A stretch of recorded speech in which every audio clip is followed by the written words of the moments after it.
से आशीष शर्मा जी। धन्यवाद अध्यक्ष महोदय। आपने नियम 130 के अंतर्गत जो प्रस्ताव है प्रदेश की वर्तमान वित्तीय स्थिति के ऊपर चर्चा करने के लिए मुझे समय दिया, और जैसे कि मुझसे पहले भी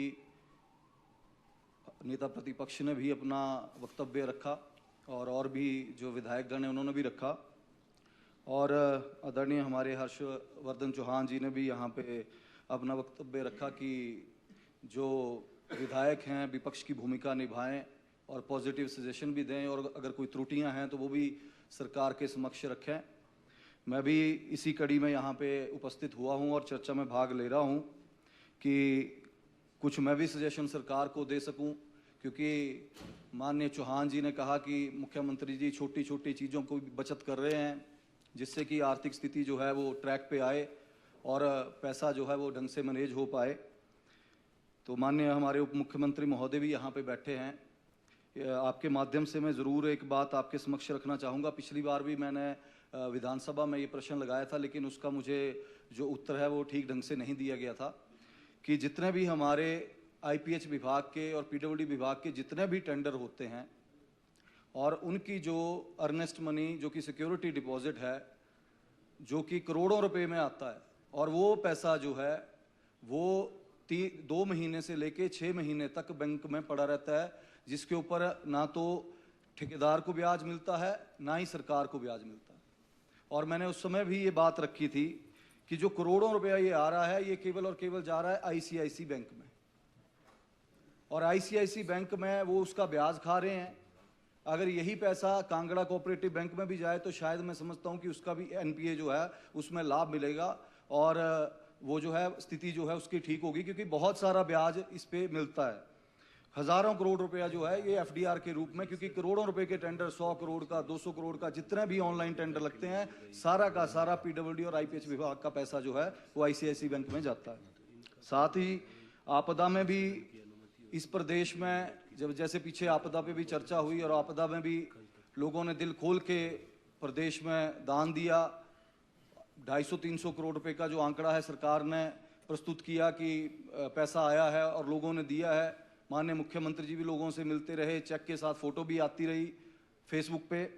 और लेकिन कई बार ऐसा होता है अध्यक्ष महोदय कि विधायक गणों ने भी उसमें उस समय जो है अपनी जो सैलरी है वो भी डोनेट की, विधायक विपक्ष ने भी की, पक्ष वालों ने भी की। मैं भी विधायक हूँ, मैंने भी उस समय मैंने अपने विधानसभा क्षेत्र में जितना भी मेरे से वहाँ पे नुकसान हुआ वहाँ पे वो पैसा बैठा। हालांकि मैंने जब राजनीति में आया था तो संकल्प लिया है कि एक भी पैसा जो है जब तक राजनीति में हूँ टीए डीए जो पैसा आता है वो जनता की सेवा में लगाते हैं और आज भी लगाते हैं। वो भी क्योंकि इस सरकार ने खाते भी खंगाले हैं, सब कुछ किया है, तो वो उनके समक्ष है, सभा पटल पे भी रख सकता हूँ। लेकिन कई बार दुख इस बात का होता है अध्यक्ष महोदय कि जब ये लोगों से पैसा लिया जाता है तो कई बार दिमाग में ये चीज आती है कि ये पैसा सही जगह यूटिलाइज हो रहा है कि कहीं अपनों को चहेतों को फायदा पहुंचाने के लिए या कोई भ्रष्टाचार तो नहीं इसमें किया जा रहा है।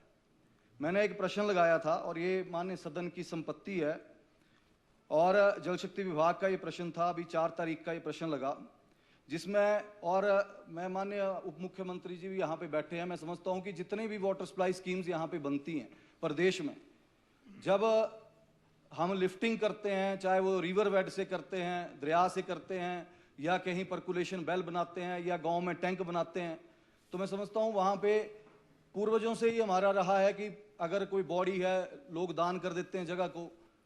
लेकिन बड़े आश्चर्यजनक तथ्य जो है मेरे समक्ष आई और ये सदन की संपत्ति है। मैंने उसमें पूछा था कि प्रागपुर डिवीजन में जो है क्या कोई भूमि जो है वो अधिकृत की गई है, तो उसमें मुझे जो है और किस किस ये भूमि जो है इसका भुगतान किस व्यक्ति को किया गया और कितनी राशि जो है वो इसमें दी गई। और जो मेरे सामने जो उत्तर आया है उसमें ये आया कि गत 2 वर्षों में जल शक्ति विभाग ने 1 बीघा से कम जो भूमि है जो कि दरिया में ली गई, और दरिया में मैं समझता हूं लाख रुपया बीघा 50,000 रुपया बीघा आराम से जगह मिल जाती है, और उस भूमि को 18 लाख रुपए में विभाग ने खरीदा। और मैं समझता हूं कि मुझे यह भी बताया जाए कि ऐसे कितने पर्कुलेशन वेल हैं जो प्राइवेट लैंड में बने हैं, कितने ऐसे टैंक हैं जो कि लोगों की भूमि पे बने हैं, जिनको पैसा दिया गया और इतनी तेज गति से दिया गया। और जो आंकड़ा आया उसके 18 लाख रुपया 1 बीघा से कम भूमि का दिया गया, जिसमें राजीव सिंह सुपुत्र श्री रसील सिंह 13,26,316 रुपए दिए गए, कुमारी निकिता सिंह सुपुत्री राजीव सिंह 11,842 रुपए दिए गए, कुमारी नैन्सी सिंह सुपुत्री राजीव सिंह 11,842 रुपए दिए गए, और श्री सुखविंदर सिंह सुपुत्र श्री रसील सिंह जो माननीय हमारे सदन के नेता हैं, उनको 4.5 लाख रुपया जो है सरकारी कोष से डाला गया। ये किस तरह का व्यवस्था परिवर्तन है? ये क्या क्या दोहरा चरित्र आप जनता के समक्ष रखना चाहते हैं कि हम दानवीर भी हैं और ये जो है एक तरफ आप पैसा सरकार से अपने ही खातों में लिए जा रहे हैं। मैं पूछना चाहता हूं, माननीय मंत्री जी भी यहां पे बैठे हैं, क्या ये आपके ध्यान में ये चीजें हैं, या सरकार का पैसा जो लोगों का पैसा है वो इसी तरह मित्रों में तो लुटाया जा रहा है, लेकिन खुद भी इसी तरह से लिया जा रहा है? ये मैं पूछना चाहता हूं। इसके अलावा नदौन विधानसभा क्षेत्र में माननीय ये भी मंत्री जी का डिपार्टमेंट है, HRTC विभाग, जिसमें लगभग 1,62,000 रुपए की जमीन जो है वो 6 करोड़ 72 लाख। एक मिनट आशीष जी, समय हो गया, 7 बज गए। आप कितना समय लेंगे? और मैं 5 मिनट लूंगा सर, 10 मिनट दे दीजिए, 5-10 मिनट, जितना बोला जाएगा उतना बोल लूंगा सर। अगर माननीय सदन की अनुमति हो तो 7:10 तक समय एक्सटेंड किया जाता है। व्यवस्था परिवर्तन का हाल ऐसा आप है कंटिन्यू करें कि ये देखिए अध्यक्ष महोदय कि HRTC डिपो के लिए जगह ली जाती है 6 करोड़ 72 लाख रुपए की, और वो जगह जो है 1,62,000 की खरीदी गई पिछली कांग्रेस की गवर्नमेंट में। और उस समय जो वहां पे तहसीलदार थे वो आज मुख्यमंत्री जी के OSD हैं यहाँ पे, अनिल मलकोटिया जी। वही जमीन अब 6 करोड़ 72 लाख में HRTC विभाग को दी जा रही है। ये किस तरह का व्यवस्था परिवर्तन है? क्या ये जो पैसा जनता का है, इसके ऊपर ये जो माननीय मुख्यमंत्री जी बात करते हैं ईमानदारी और पारदर्शिता की, मैं समझता हूं कि इसके बारे में भी संज्ञान लिया जाए, क्योंकि चुनाव हुए और चुनावों में भी मेरे बड़े भाई यहाँ पे विधायक भवानी सिंह जी ने कहा कि ये यज्ञ है और आहुति डालनी होती है। मैं समझता हूं यज्ञ जो है यज्ञ शुद्धिकरण के लिए किया जाता है, और शुद्धिकरण पहले अपना अंतःकरण शुद्ध हो तब यज्ञ सफल माना जाता है। उसमें कोई राक्षस विघ्न नहीं डालते हैं, और नहीं तब अब नहीं डालेंगे ना, अब उस समय डाल रहे थे, अब जब यज्ञ शुद्धिकरण से किया जाएगा तब कोई नहीं बीच में विघ्न डालता है। लेकिन अध्यक्ष महोदय, इस तरह से अगर पैसे की बर्बादी, कुप्रबंधन जो किया जा रहा है सरकार द्वारा, ये बड़े सोचने का विषय है कि एक टैक्स पेयर का पैसा जो है, माननीय मंत्री जी ने, हर्षवर्धन चौहान जी ने कहा कि हम माइनिंग पॉलिसी लाए। मैंने यहाँ पे सदन में भी पिछले दफा कहा था कि मेरे खुद क्रशर हैं, वो अलग बात है कि सरकार के दबाव की वजह से बंद है। दुख इस बात का नहीं है बंद है, वो बंद रहे हैं 2 साल और बंद रहे हैं, कोई फर्क नहीं पड़ता है। दुख इस बात का होता है कि 200-300 लोग हैं जो बेकार अभी जो है, जिनका रोजी रोटी भी बंद की गई है, वो कोई उनका भी प्रबंध हो जाएगा। लेकिन पॉलिसी लाए हैं आप, बहुत अच्छी पॉलिसी लाए हैं, मैंने पढ़ी, पॉलिसी भी पढ़ी। लेकिन उसी दौरान क्या ये भी आंकड़े मैं आपको बताता हूं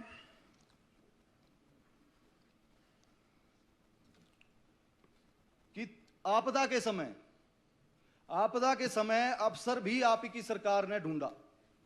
आपदा के समय 22 तारीख को आपकी कैबिनेट हुई, 22 अगस्त को, और उसके बाद एक फरमान जारी किया गया कि कांगड़ा हमीरपुर जिले में या ब्यास की जितनी भी ट्रिब्यूटरीज हैं उन पे जो है सारे के सारे जो है रिवर बेड की माइनिंग और क्रशर जो है वो बंद कर दिए जाएं। 4 महीने के लिए बंद कर दिए गए। मेरे भी बंद हुए, मैंने उस समय भी मुख्यमंत्री महोदय के समक्ष बात रखी कि ये गलत डिसीजन है, कृपा करके इसको वापस लीजिए, क्योंकि आपदा के समय लोगों के डंगे गिरे, मकान गिरे, उस समय लोगों को जरूरत थी ताकि वो जो 10,000 का टिप्पर है वो 20,000 में ना बिकता। लेकिन क्यों बिका? क्योंकि मोनोपोलाइज करना शुरू किया गया। केवल और केवल ये 23 तारीख को जब नोटिफिकेशन निकली तो आप ही के विभाग के सिर्फ और सिर्फ कांगड़ा और हमीरपुर में केवल एक ही क्रशर को एम फॉर्म जारी किए गए 2 दिन बाद, और उसने मनमर्जी के रेट कांगड़ा हमीरपुर में बेचे। 10,000 की गाड़ी 30,000 में बिकना शुरू हुई। जिस बेचारे ने, जिसको मनरेगा के तहत व्यक्ति को डंगे के लिए 45,000 रुपया मिलता था, वो रेता और बजरी में खत्म हो गया उसका। क्या किस तरह का व्यवस्था परिवर्तन है? और तो और अध्यक्ष महोदय, ये भी सोचने की बात है कि उस व्यक्ति का मैं नाम नहीं यहां पे रखूंगा, उस दौरान जैसे हमारे खातों की इंक्वायरियां की गई, परिवार के खातों की इंक्वायरियां की गई, उस व्यक्ति के खाते की इंक्वायरी करेंगे आप। 8 लाख रुपया तो उस व्यक्ति ने पर डे बैंक अकाउंट में कैश जमा करवाया है। उस व्यक्ति ने घर में कितना रखा होगा और सरकार को कितना दिया होगा, यह भी सोचने वाली बात है।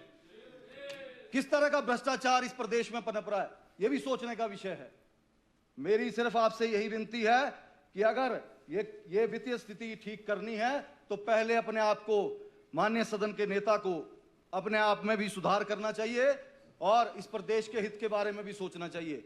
मैं यही सदन के बीच में रखना चाहूंगा।